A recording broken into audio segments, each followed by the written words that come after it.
अगर आप भौतिक दृष्टि से देखेंगे तो यह कथा आपका सब कुछ छीन लेती है,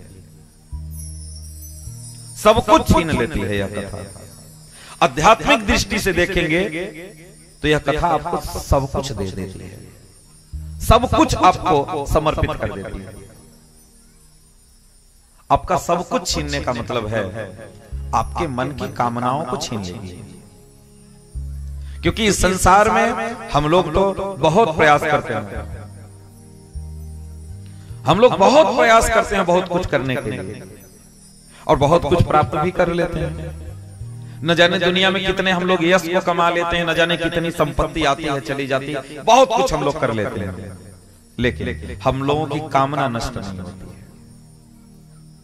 एक फैक्ट्री से दो फैक्ट्री, दो फैक्ट्री से तीन फैक्ट्री, तीन से चार, 5 से 7, 8 से 10, किसी का आज तक पेट भरा?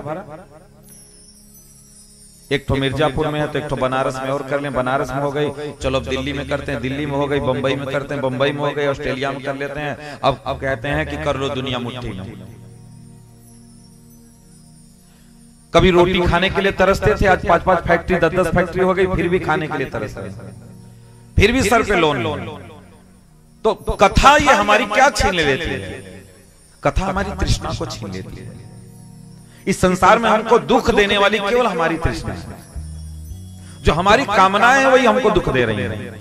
तो ये कथा जो है वो व्यक्ति की कामनाओं को छीन लेती है, आपकी कामनाओं को नष्ट कर देती है। कामनाओं को नष्ट करने की सामर्थ्य और किसी में नहीं है,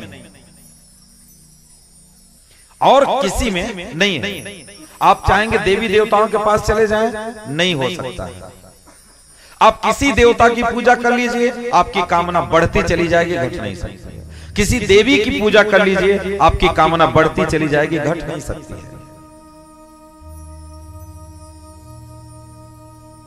क्यों? क्योंकि जब तक आप निष्किंचनानाम यद धनम विदुः, जो निष्किंचनों के धन है परम राधा श्याम सुंदर,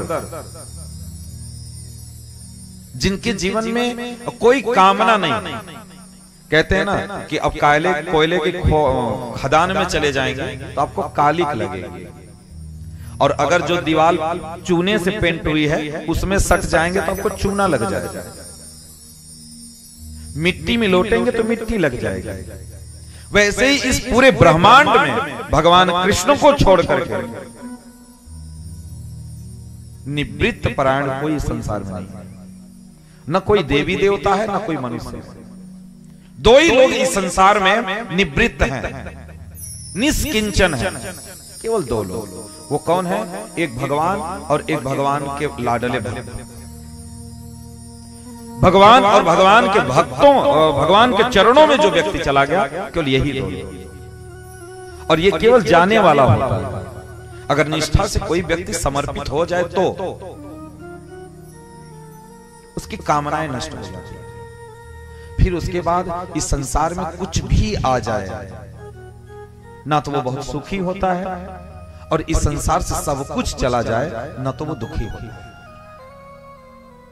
उसके सुख और दुख का केवल एक ही कारण, उसकी कामना, केवल उसकी कामना, और कुछ भी।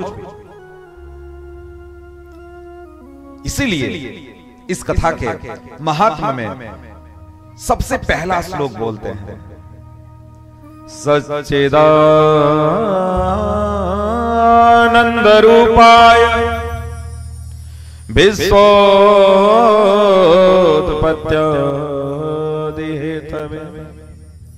तापत्रय विनाशाय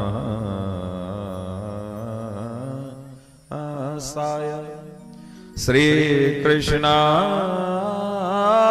वयं नमः, श्री कृष्णाय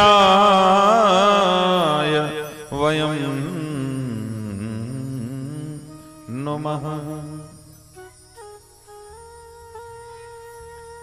ये भगवान कैसे हैं?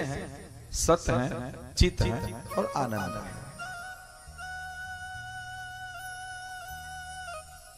जो सत्य के चरणों में जाता है केवल वही सत्य हो सकता है। जैसे हमने कहा कि जो निवृत्त के चरणों में जाएगा वही निवृत्त हो पाएगा, जो प्रवृत्त मार्ग के लोगों के चरणों में जाएगा उसके अंदर प्रवृत्ति आएगी। जो दिन भर हाय हाय कर रहा है उसके यहाँ नौकरी भी करने लगी है तो आपके अंदर भी हाय हाय करने की प्रवृत्ति आ जाएगी निश्चित। क्यों? क्योंकि वो दिन भर आपको कहेगा, जानते हो अच्छा बनना है तो बड़ा लक्ष्य बनाओ। क्यों? वो बना लिया है, कर लो दुनिया मुट्ठी में। तो आपको भी वो टेक्निक देता रहेगा। आप जैसे व्यक्ति के पास बैठेंगे वैसी विचारधारा वो देता रहेगा, समय समय पे वो डोज देता रहेगा और आप ठीक वही चीज आपके दिमाग में बैठती चली जाएगी। वही आप अपने जीवन का उद्देश्य बना लेते हैं कि चाहे कुत्ते की तरह दौड़ते दौड़ते मर जाओ, लेकिन हमें दुनिया कर लो मुट्ठी में करना। कोई ना तो कर पाया है और ना तो कोई कर पाएगा। कोई नहीं कर पाया, कोई न कर पाएगा, किसी के बस का नहीं है, किसी के बस का नहीं।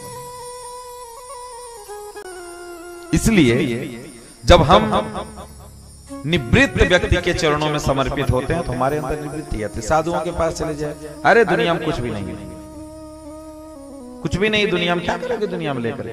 कल लेकर जाओगे, क्या करोगे लेकर के? अरे राम नाम जप करो, वही तुम्हारे साथ जाएगा। आपको इतनी कथा सुनाएगा, 2 महीना उसके साथ रह लो तो बाबा जी बनने के लिए तैयार हो जाओगे। 2 महीना रह लीजिए, सारा नशा आपका दिमाग का उतर जाएगा, अपने आप शांत हो जाएंगे।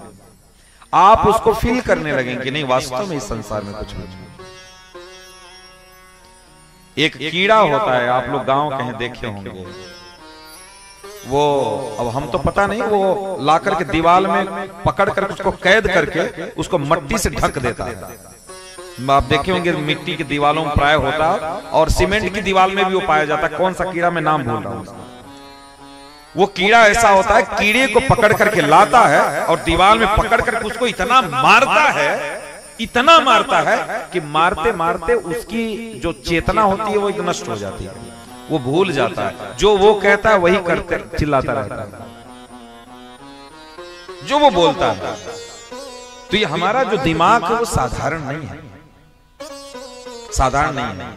तो हमको ये डिसाइड करना है कि हम अब पहले तो देखिए, अब हम किसी बाबा के पास भी चले गए तो फिर हमारा जीवन नष्ट हो जाएगा बिना सोचे विचारे। क्योंकि अगर आप चले भी गए तो वो कहेगा बाबा जी बन जाओ, कथा सुनाते सुनाते आपको बाबा जी बना देगा, बाद में आपको पश्चाताप होगा। आपको लगेगा कि फालतू में घर रहते तो शादी विवाह करते, बच्चा कच्चा पैदा करते और आराम से जीवन जीते, ये तो यहाँ के बड़ा संकट में फंस गए। ऐसा भी नहीं करना है। पहले क्या करना है? पहले शास्त्रों का अध्ययन करना है, सबसे पहले शास्त्रों का अध्ययन करना है।